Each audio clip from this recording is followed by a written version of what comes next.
పిఠాపురం నియోజకవర్గంలో ఇవాళ జనసేన 12వ ఆవిర్భావ సభ జరగనుంది. అధికారంలో భాగస్వామ్యమైన తర్వాత నిర్వహించనున్న తొలి ఆవిర్భావ దినోత్సవం కావడంతో భారీ ఏర్పాట్లు చేశారు పార్టీ నేతలు. జనసేన ముఖ్య నేతలంతా ఈ సభను సక్సెస్ చేయడంలో నిమగ్నమై ఉన్నారు. చిత్రాలలో నిర్వహిస్తున్న సభకు 2 తెలుగు రాష్ట్రాల నుంచి భారీగా జన సైనికులు తరలి వెళ్తూ ఉన్నారు.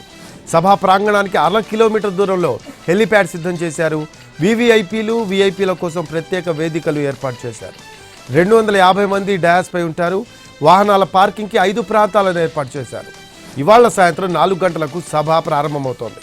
90 నిమిషాల పాటు పవన్ కళ్యాణ్ ప్రసంగం ఉంటుందని చెబుతున్నారు.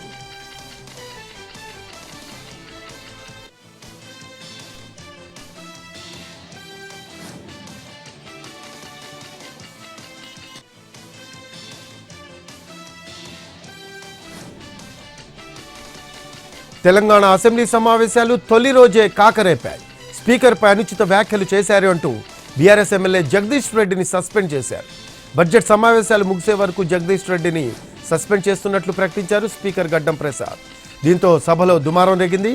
స్పీకర్ను అవమానించేలా జగదీష్ రెడ్డి మాట్లాడారని కాంగ్రెస్ సభ్యులు మండిపడ్డారు.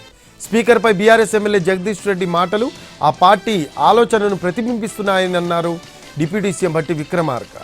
ఎల్పీ మీటింగ్లో కేసీఆర్ మీకు ఇదే చెప్పి పంపించారా అని ప్రశ్నించారు ఆయన.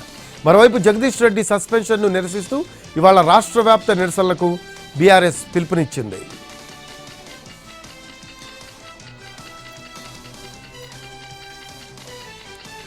తెలంగాణలో ఇవాళ గ్రూప్ 3 పరీక్షా ఫలితాలు వెల్లడి కానున్నాయి.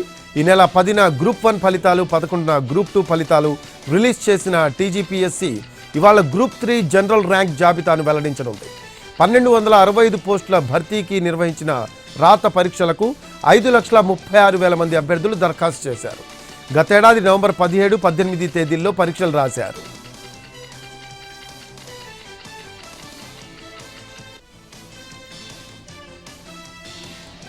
హోలీ రోజున ఆకాశం రంగేసుకుంటోంది. ఎప్పుడు ఆహ్లాదాన్ని పంచే చందమామ ఇవాళ ఎరుపు, నారింజ రంగులో కనువిందు చేయనుంది. సూర్యుడి నుంచి వచ్చే ఎరుపు లేదా నారింజ కిరణాలు భూమిపై నుంచి ప్రయాణం చేసి చంద్రుడి వర్ణాన్ని మారుస్తాయి. అయితే ఇది ఉత్తర, దక్షిణ అమెరికాల్లో కనిపిస్తుంది అంటున్నారు సైంటిస్టులు. బ్లడ్ మూన్ను మన దేశంలో చూడలేము. ఇది ఒక ఖగోళ వింత మాత్రమేనని, అంతకంటే దీనికి ప్రాముఖ్యత లేదని కొందరంటూ ఉంటే జ్యోతిష్యుల వాదన మరోలా ఉంది. ఇది కేతుగ్రహస్త్ర ఉత్తరా నక్షత్రం కన్యారాశిలో ఏర్పడే చంద్రగ్రహణమని, కొన్ని రాశుల వారి మీద దీని ప్రభావం ఉంటుందని చెబుతున్నారు. అందుకే ఆయా రాశుల వారు బ్లడ్ మూన్ని చూడకూడదని చెప్తున్నారు.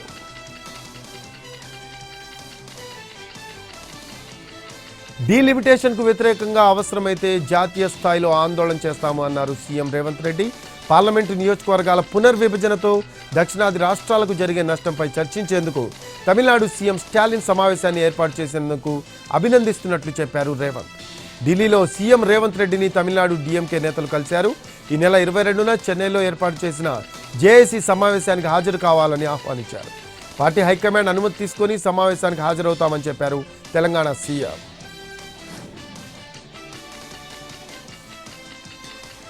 నియోజకవర్గాల పునర్విభజనపై చర్చించేందుకు తమిళనాడు సీఎం స్టాలిన్ ఈ నెల 22న చెన్నైలో ఏర్పాటు చేసిన సమావేశానికి బీఆర్ఎస్ హాజరు కానుంది.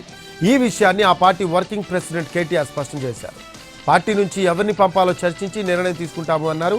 తెలంగాణ భవన్లో కేటీఆర్తో డీఎంకే ప్రతినిధుల బృందం భేటీ అయింది. సమావేశానికి రావాలని ఆహ్వానించింది. డీలిమిటేషన్తో దక్షిణాది రాష్ట్రాలకు అన్యాయం జరుగుతుందని, దీనిపై ఐక్యంగా పోరాడాల్సిన అవసరం ఉంది అన్నారు డీఎంకే నేతలు.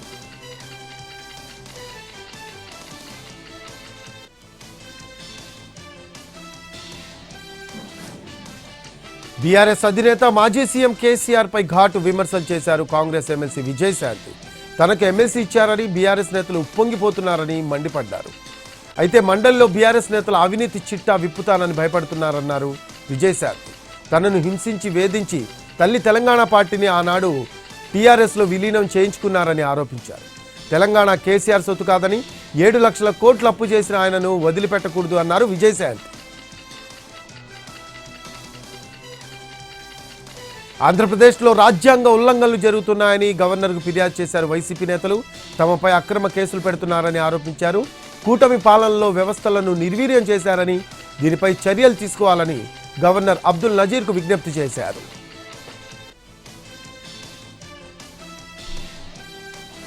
జడ్చర్ల ఎమ్మెల్యే అనిరుద్ రెడ్డి మాజీ మంత్రి కేటీఆర్పై మరోసారి విమర్శలు చేశారు.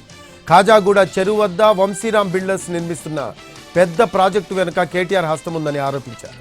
బీఆర్ఎస్ హయాంలో జరిగిన మ్యాన్హట్టాన్ ప్రాజెక్టు అతిపెద్ద స్కామ్ అని ఆరోపించారు. దీనిపై హైడ్రాకు ఫిర్యాదు చేసినా పట్టించుకోవటం లేదన్నారు. ఈ అంశంపై అసెంబ్లీ 0 అవర్లో ప్రశ్నిస్తానని చెప్పారు ఎమ్మెల్యే అనిరుద్ రెడ్డి.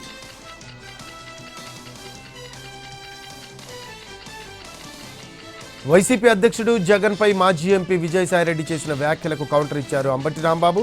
జగన్ దగ్గర విజయసాయిరెడ్డికి మించిన కోటరీ లేదన్నారు. ఎడమ కుడి చెవుల్లో ఆయనే సలహాలు ఇచ్చేవారని చెప్పారు. విజయసాయిరెడ్డి పార్టీని వీడారు కనుక ఇక జగన్ దగ్గర కోటరీ లేదనేది తన అభిప్రాయము అన్నారు అంబటి. పార్టీ మారిన వాళ్లు బురద చల్లడం సాధారణమే అని, విజయసాయిరెడ్డి కూడా అదే చేస్తున్నారని విమర్శించారు అంబటి రాంబాబు.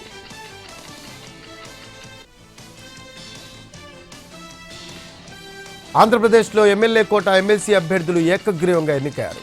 టీడీపీ నుంచి కావలి గ్రీష్మ, బీద రవిచంద్ర యాదవ్, బీటీ నాయుడుతో పాటు బీజేపీ నుంచి సోము వీర్రాజు, జనసేన నుంచి నాగబాబు కూడా ఎమ్మెల్సీగా ఏకగ్రీవంగా ఎన్నికైనట్లు రిటర్నింగ్ అధికారి ప్రకటించారు.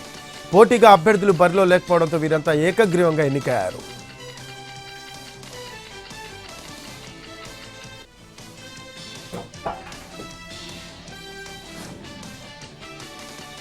తెలంగాణలో ఎమ్మెల్యే కోట ఎమ్మెల్సీ అభ్యర్థులు 5గురు ఏకగ్రీవంగా ఎన్నికయ్యారు.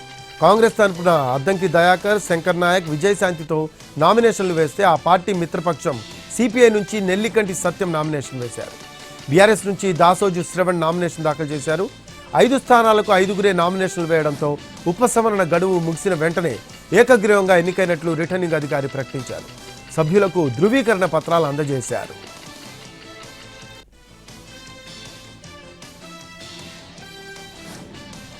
పీఎం సూర్యఘర్ పథకం కింద సోలార్ రూఫ్ టాప్ ఏర్పాటు చేసుకునే బీసీలకు కేంద్రం ఇచ్చే రాయితీకి అదనంగా 20,000 రూపాయలు సబ్సిడీ ఇస్తాము అన్నారు సీఎం చంద్రబాబు. 2 కిలోవాట్ల సోలార్ రూఫ్ టాప్ ఏర్పాటుకు 1,20,000 వరకు ఖర్చవుతూ ఉండగా కేంద్ర ప్రభుత్వం 60,000 రాయితీగా అందిస్తోంది. అయితే బీసీలకు రాష్ట్ర ప్రభుత్వం తరఫున మరో 20,000 అదనంగా రాయితీ అందించనున్నట్లు సీఎం చంద్రబాబు తెలిపారు. బీసీ వర్గాలకు అండగా ఉండాలని తాము ఈ నిర్ణయం తీసుకున్నట్లు ప్రకటించారు చంద్రబాబు.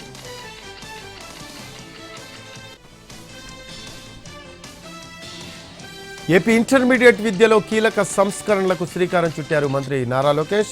ఇంటర్ మ్యాథ్స్ ఏ, బి ఒకే సబ్జెక్ట్గా, బోటనీ, జువాలజీ ఒకే సబ్జెక్ట్గా పరిగణించాలని ఇంటర్ బోర్డు సమావేశంలో నిర్ణయం తీసుకున్నారు.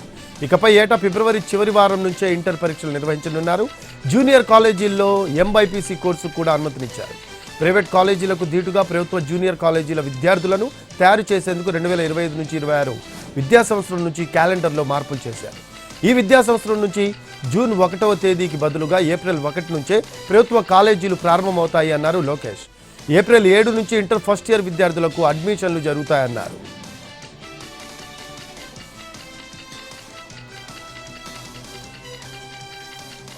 చంద్రబాబు, పవన్, లోకేష్ను దూషించిన కేసులో అరెస్ట్ అయిన పోసాని కృష్ణమురళికి ఏపీ హైకోర్టులో రిలీఫ్ లభించింది. బాపట్లలో నమోదైన కేసును క్వాష్ చేయాలి అంటూ పోసాని వేసిన లంచ్ మోషన్ పిటిషన్పై కోర్టులో విచారణ జరిగింది. బిఎన్ఎస్ 35(3) సెక్షన్ను ఫాలో కావాలని పోలీసులను court ఆదేశించడంతో పోసానికి relief లభించినట్లయింది.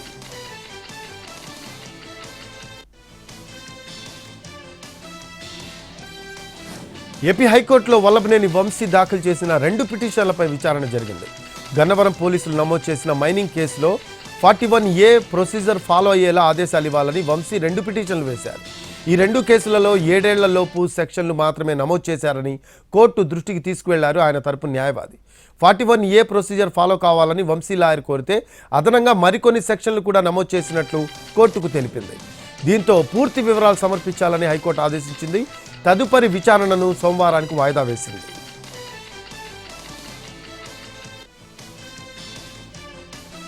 YS Vivekananda Reddy watchman Ranganna అనుమానాస్పద మృతిపై సిట్ దర్యాప్తు చేస్తోంది.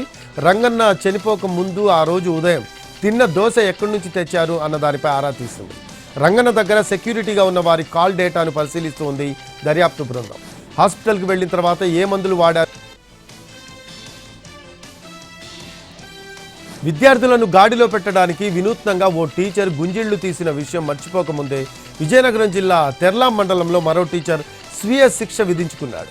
4 నెలలుగా విద్యార్థులు పాఠాలు సరిగ్గా వినట్లేదని ఆవేదనతో బెత్తంతో చేతులు బాదుకున్నారు ఉపాధ్యాయుడు. నందబలగ జిల్లా పరిషత్ హైస్కూల్లో ఉపాధ్యాయునిగా విధులు నిర్వహిస్తున్న మింది విజయమోహన్ విద్యార్థుల్లో మార్పు తెచ్చేందుకే ఇలా చేశానన్నారు.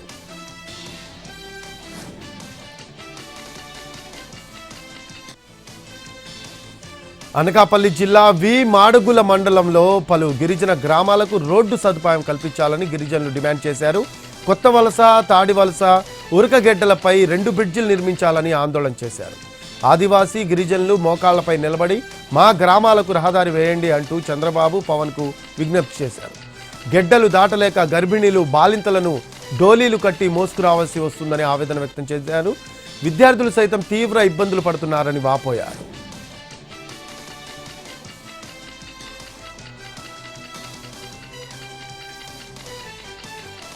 ట్రిపులెక్స్ సోప్ల కంపెనీ అధినేత మాణిక్యవేల్ అరుణాచలంలో తుది శ్వాస విడిచారు.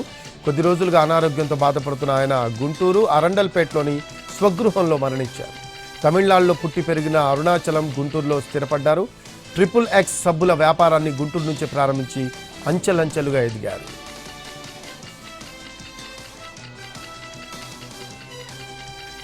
విజయవాడ కొత్తపేట సెంటర్లో అగ్ని ప్రమాదం జరిగింది. లక్కీ హోటల్లో చెలరేగిన మంటలు కొన్ని క్షణాల్లోనే ఉవ్వెత్తున ఎగిసిపడ్డాయి. వెంటనే ప్రమాద స్థలికి ఫైర్ ఇంజన్లతో చేరుకొని మంటలను అదుపు చేశారు అగ్నిమాపక సిబ్బంది. షార్ట్ సర్క్యూట్ వల్లే ప్రమాదం జరిగిందని ప్రాథమికంగా అంచనాకొచ్చారు.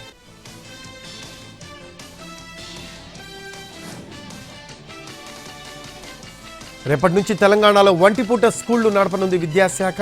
ఏప్రిల్ 23వ తేదీ వరకు ఒంటిపూట బడులుంటాయి. ఉదయం 8 గంటల నుంచి మధ్యాహ్నం 12:30 వరకు స్కూళ్లు తెరిచి ఉంటాయి. 10th ఎగ్జామ్స్ జరుగుతున్న సెంటర్లలో మాత్రం స్కూళ్లను మధ్యాహ్నం 1 గంటల నుంచి సాయంత్రం 5 గంటల వరకు నిర్వహిస్తారు.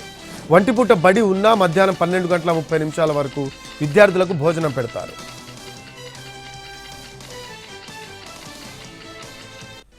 వరంగల్ జిల్లా ఖానాపురం శివారులో టైర్ పేలడంతో కారు అదుపు తప్పింది. అయినవల్లి దగ్గర జాతీయ రహదారిపై చెట్టును ఢీకొట్టింది. టైర్ బ్లాస్ట్ కారును అసలేం మాత్రం కంట్రోల్ చేయలేకపోయాడు డ్రైవింగ్ సీట్లో ఉన్న వ్యక్తి. ఈ ప్రమాదంలో 2 అక్కడికక్కడే చనిపోయారు. మరో 3 తీవ్రంగా గాయపడ్డారు. క్షతగాత్రులను హాస్పిటల్లో చికిత్స చేస్తూ ఉన్నారు వైద్యులు. ఖిలా వరంగల్కు చెందిన వీరంతా మహబూబాబాద్ జిల్లా కురవికి వెళ్లి వస్తూ ఉండగా ప్రమాదం బారిన పడ్డారు.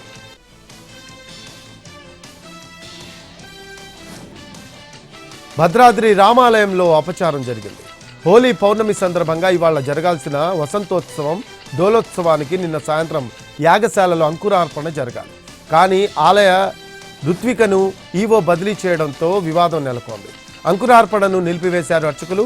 ఏడాది కాలంలో జరిగే ఉత్సవాలను 2 ఋత్వికులు నిర్వహించడం సాంప్రదాయం. కానీ అర్చకులు విధుల దృష్ట్యా పర్ణశాలలో ఉండగా ఋత్వికులు లేకుండా యాగశాలలో పూజా కార్యక్రమానికి అంకురార్పణ చేయాలని ఈవో రమాదేవి ఆదేశించారు. ఋత్వికులు లేకుండా అంకురార్పణ చేయడం సాధ్యం కాదని లిఖితపూర్వకంగా రాసి ఇచ్చినా తోసిపుచ్చారు ఈవో. దీంతో ఈవో వైఖరిని నిరసిస్తూ ఆందోళన చేశారు అర్చకులు.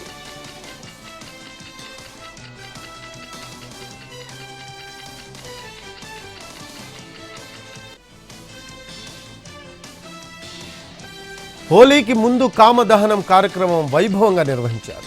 ఆదిలాబాద్ ఉమ్మడి జిల్లా వ్యాప్తంగా ఆదివాసీ గూడాల్లోనూ పట్టణాల్లోనూ సాంప్రదాయ పూజలతో కామదహనాలు నిర్వహించారు.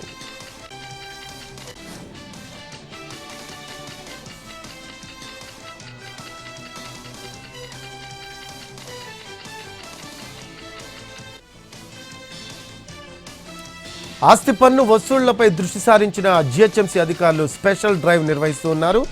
ఏళ్ల తరబడి ఆస్తి పన్ను చెల్లించని బకాయిదారులకు, సంస్థలకు నోటీసులు జారీ చేస్తున్నారు. కాచిగూడలో ప్రాపర్టీ ట్యాక్స్ కట్టని ప్రతిమా హాస్పిటల్ను సీజ్ చేశారు.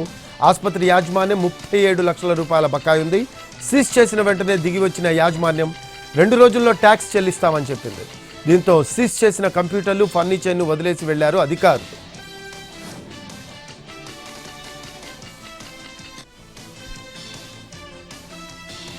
దేశవ్యాప్తంగా ఘనంగా హోలీ వేడుకలు జరుగుతున్నాయి. తెలుగు రాష్ట్రాల్లో రంగుల పండుగను జరుపుకుంటూ ఉన్నారు. కుకట్పల్లిలోని మలేషియా టౌన్షిప్లో అర్ధరాత్రి హోలీ సంబరాలు ప్రారంభమయ్యాయి. కామదహనం చేసి రంగులు పూసుకున్నారు. చార్మినార్ దగ్గర హోలీ వేడుకల్లో హైదరాబాద్ నగర పోలీస్ కమిషనర్ సివి ఆనంద్ పాల్గొన్నారు.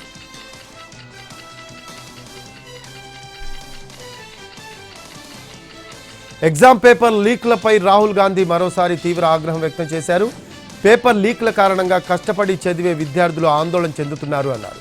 దీనిపై పోరాడేందుకు అన్ని రాజకీయ పార్టీలు, ప్రభుత్వాలు కలిసి రావాలి అంటూ సోషల్ మీడియా ప్లాట్ఫామ్ ఎక్స్లో పోస్ట్ చేశారు. ప్రశ్నాపత్రాల లీకులతో 6 రాష్ట్రాల్లోని 85 లక్షల మంది విద్యార్థుల భవిష్యత్తు ప్రమాదంలో పడింది అన్నారు రాహుల్. మోడీ ప్రభుత్వం తీసుకువచ్చిన కొత్త చట్టం కూడా లీకులను అడ్డుకోలేకపోయిందని విమర్శించారు ఆయన.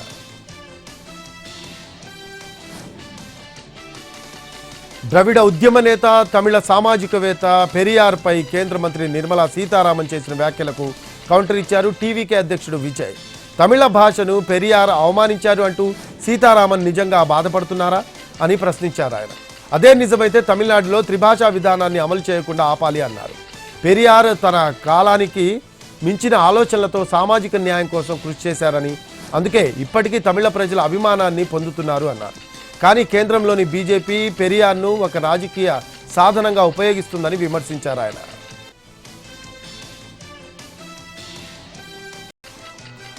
బంగారం ధర మరోసారి ఆల్ టైమ్ హై రికార్డ్ స్థాయికి చేరింది. మేలిమి బంగారం 10 గ్రాముల ధర 89,450 రూపాయలకు చేరింది. ఫిబ్రవరి 20న గరిష్టంగా సేమ్ ఇదే రేటు పలికింది. ఆ తర్వాత ధర తగ్గుతూ వచ్చింది. నిన్న ఒక్కసారిగా పెరిగింది. అంతర్జాతీయ మార్కెట్లో డిమాండ్తో దేశీయంగానూ పసిడి ధర పెరుగుతోంది.